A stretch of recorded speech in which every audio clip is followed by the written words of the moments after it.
know who we are. You know who we are. We are QPR.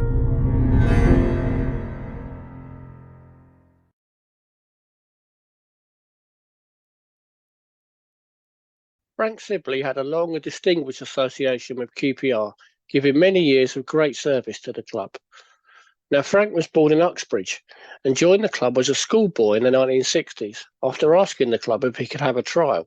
After impressing in the reserves, he then made his first team debut away at Aldershot, and he became the youngest ever QPR player at the age of just 15 years and 275 days. That is a record that still remains to this day. He even contributed during the game, setting up Brian Bedford for his goal on the night.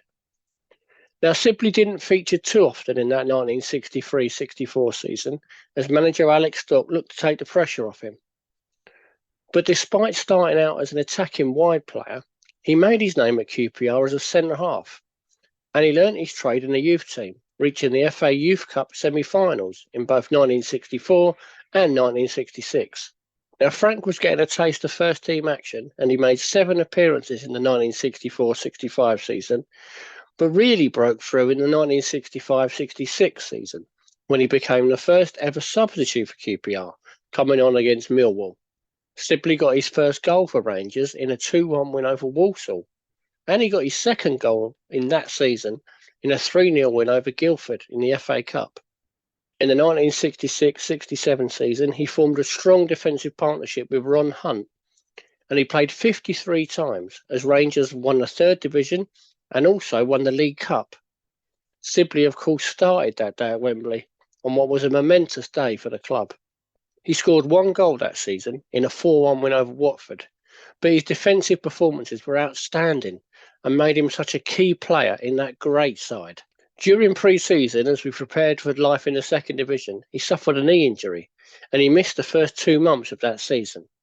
He actually only featured 6 times in another promotion-winning season for QPR, as he really struggled with that knee injury. He was back, though, for our first ever season in the top flight, and at just 19 years of age, he played 25 times in a tough season, but he became the youngest ever captain of a First Division side. Rangers were relegated, but Sibley had acquitted himself well to the top flight, and he continued to be a key player for QPR as we tried to win promotion. Unfortunately, though, he continued to struggle with that knee injury, and in August 1971, we faced Aldershot in a behind closed doors friendly, and his knee gave way again following a late tackle. He was told by specialists that he may be unable to walk by the age of 30 if he didn't stop playing, and newly married with a mortgage, his playing career was tragically over at the age of just 23. The club rallied round him, though, and encouraged him to do his coaching badges, and he began working at QPR, coaching the youth team and the reserves.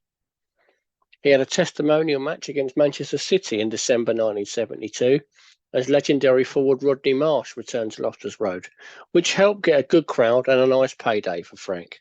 He soon became assistant manager at Rangers under Dave Sexton, and he played a big part in arguably our greatest ever side, which came so close to winning the First Division and then went on to play in Europe. Sibley was an excellent coach, and when Dave Sexton left the club to join Man United, Frank was offered the manager's job, and he became the youngest manager in our history at just 29 years old. It wasn't a great time to take charge, though, as Dave Thomas had left and the team was starting to be broken up. But he kept us up in his first season, which included a 6-1 win over West Ham. Just before the start of the 1978-79 season, Frank resigned as manager, citing family reasons, despite players trying to talk him out of going. Jerry Francis in particular was desperate for Frank to stay, but his mind was made up. Away from QPR, Frank went on to manage Walsall, but he couldn't be kept away from Loftus Road for too long. He returned to become a reserve team manager following the departure of George Graham in 1984. After Alan Mullery's appointment as manager in the summer of '84, Frank was promoted to assistant manager. But things went horribly wrong under Mullery, and he was sacked by December. Sibley took over as caretaker manager, and results quickly improved under him. We won away at Stoke and West Ham, and that led to him getting the job until the end of the season. He got QPR to the quarterfinals of the League Cup, and after fears of relegation, he kept the team safe after an epic 4-3 win over Leicester in the final home game of the season. Frank, though, decided against taking the job full-time, and he went back to being a number two, working under new manager Jim Smith, and we reached the League Cup final in 1986. Sibley moved on to take over the youth team and spotted a local striker called Les Ferdinand, who recommended to Jim Smith. Rangers, of course, signed him, and Ferdinand always said he owed him a massive debt, as Sibley not only recommended him, but worked with him in training to develop the legendary striker. After Jim Smith left, so did Frank Sibley, moving across London to Millwall, before he had a brief spell at Chelsea.